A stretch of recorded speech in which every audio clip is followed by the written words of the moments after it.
What is up, everybody? I'm Sheldon. Welcome to In the Big Leagues.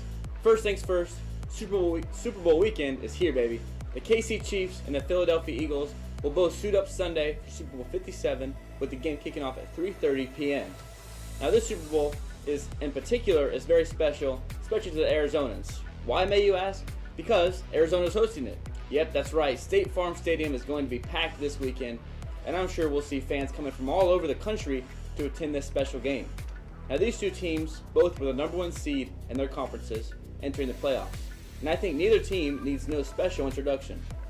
Mahomes, likely to win his second MVP this year, actually he just won the MVP, will be leading the offense full of, you may say, scrubs outside of Travis Kelce, while Jalen Hurts has all-time talent on his team and all the talent a quarterback really could dream of.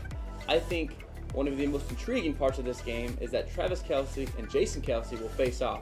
The first time two ever brothers will play against each other in the Super Bowl. Now, I want to break down some stats between these two teams because this is going to be an all-time game, I tell you. The Chiefs entered the game as the number one passing team by far, while the Eagles enter as the number 5 rushing team. Why are these stats so important?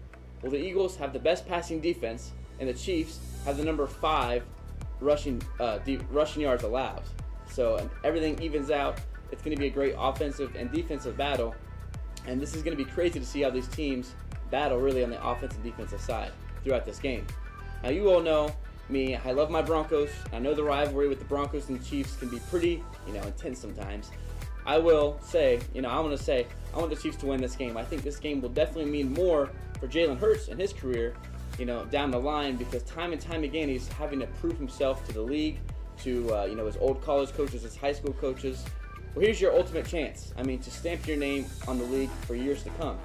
Now, like I stated, I want the Chiefs to win. I think the Chiefs are going to win, and I'm going to throw my prediction out there. I think it's going to be 26-24 with the Chiefs coming out on top. I think it's going to be a great, hard-fought game, great halftime show. Hopefully the fans can see some great. I'm going to be watching on TV, of course, and not in the stadium like I'd want to be. And guys, as the NFL season begins its finale, the NBA drama lately, just flat. Now let's first break down King James and him making history Tuesday night against the OKC Thunder. And before this game started, he needed 36 points to break Kareem Abdul-Jabbar's record for most career points, in history. And I'm just going to say, I don't think anyone thought he'd break this record so fast. LeBron entered the third quarter with 20 points in the game, needing 16 more to surpass Kareem, and he did it on a fadeaway jumper. 38,390 points he now has, and is the most points scored in NBA history.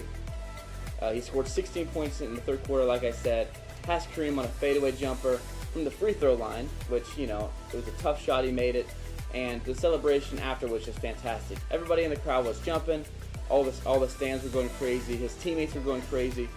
I gotta say this though, Anthony Davis was on the bench, not clapping. Didn't jump up to shout out LeBron for this great accomplishment. And I want to say after the game, he did say, it's all about the win. I wanted to win the game. They ended up losing the game by 3 points to the OKC Thunder. But I just got to say, I wish he would have stood up. Lately, he's been hurt time and time again, back injuries, leg injuries, arm injuries. And this team is where it is because I think he hasn't played. And I never want to question someone's, whether they're injured or whether they're faking it, trying to get out of their team. But he's really hurt this team in a hard way. LeBron's averaging 30 points this year. It's not his fault they're where they are where they are. So hopefully Anthony Davis in the locker room celebrated with LeBron. I think he's going to regret not standing up clapping for LeBron, but hopefully there's no issues there on this team because this really is a team, all the trades they've made lately, they can be really good come playoff time if they make the playoffs. Now lastly, I'll talk about the Phoenix Suns. It's been a while since I talked about him. A lot of bad to talk about lately with, Devin Booker still being out with him.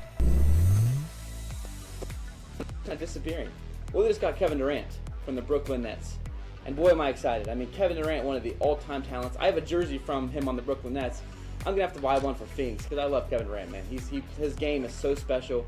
I've never seen a 7-footer dribble through their legs, hit a jump shot. And he can do it time and time again.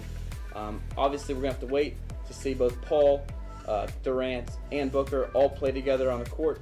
But when we do, it's going to be special. Now, my only question is, what about the depth? What about the defense? Because we know that Kevin Durant isn't an all-time defender, like Mikal Bridges was. I mean, Mikal Bridges, maybe not all-time defender, but he was the best defender on this team.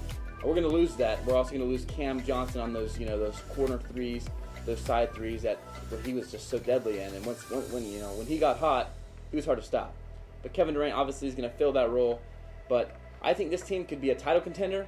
I could also see this team going out first round. So for all those Phoenix Suns fans, those die-hard Phoenix Suns fans, I want to know how you guys, I want to know your guys' reactions, obviously.